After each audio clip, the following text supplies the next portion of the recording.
All right, let's talk about something that can feel totally overwhelming, but is absolutely key to your peace of mind: building a financial safety net. And yeah, we're talking about doing it even if you're starting from absolute zero. Just think about it for a second. A sudden car repair, an unexpected trip to the doctor. What if your paycheck is a few days late? If just one of those things could send your whole financial world into a tailspin, then you're definitely in the right place. And this right here gets to the absolute heart of it. You see, without that little bit of cushion, every single emergency forces you to borrow money. And that just digs a hole of debt that feels impossible to climb out of. This isn't about being bad with money. It's a financial trap. And today, we're going to learn how to break it. So, what even is a safety net? Let's get right down to it and define the most important piece of the puzzle: your emergency fund. It's a really simple idea, but it's incredibly powerful. An emergency fund is just some cash that you've set aside only for true unexpected crises. And I cannot stress that only enough. This isn't your vacation fund, it's not for a flash sale online, and it's not for that late night food delivery. Its one and only job is to protect you when life decides to throw you a curveball. So, what actually counts as an emergency? Well, we're talking about the big stuff, the things you just can't ignore. An unexpected medical bill, having to travel suddenly for a family crisis, or that car repair you have to get done so you can get to work. It's for surviving a sudden job loss or a disaster at home like a burst pipe.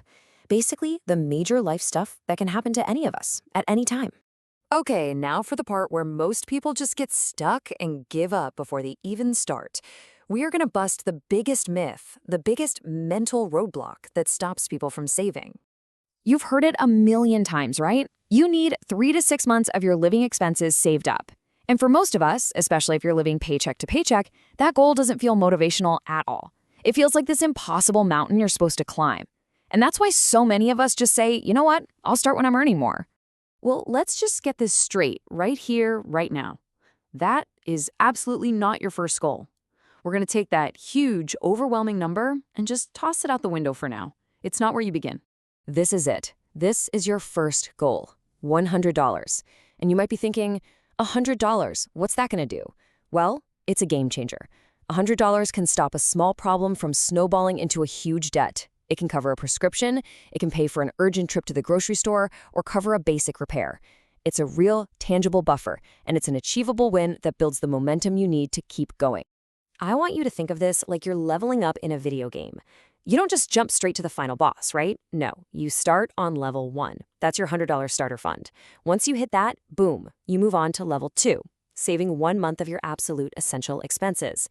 Then you can build up to 3 months, and eventually you can aim for that 6-month gold standard. Each level you complete unlocks so much more security and peace of mind. And this is the most crucial part of all. Forget about being perfect right away. The real goal here is just to make progress, no matter how tiny it feels. Consistency is what builds the wall of your financial fortress, one small brick at a time. Okay, so the goal is clear. But how do you actually get there? In this next section, we are going to lay out a super actionable plan to get you to that first $100 and then keep you going. Here's your 4-step action plan. It's really simple.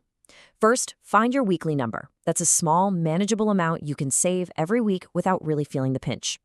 Second, and this is a big one, keep that money in a separate account so you're not tempted to touch it. Third, automate it. Set it and forget it. Discipline is hard, automation is easy. And finally, you can supercharge your savings by instantly moving any extra cash you get, like a refund, small bonus, a birthday gift, straight into that fund. And this is where the magic really happens. A small weekly number, like $10, might feel like nothing, but just look at how it grows. $10 a week becomes over $500 in a year. That's not just your starter fund.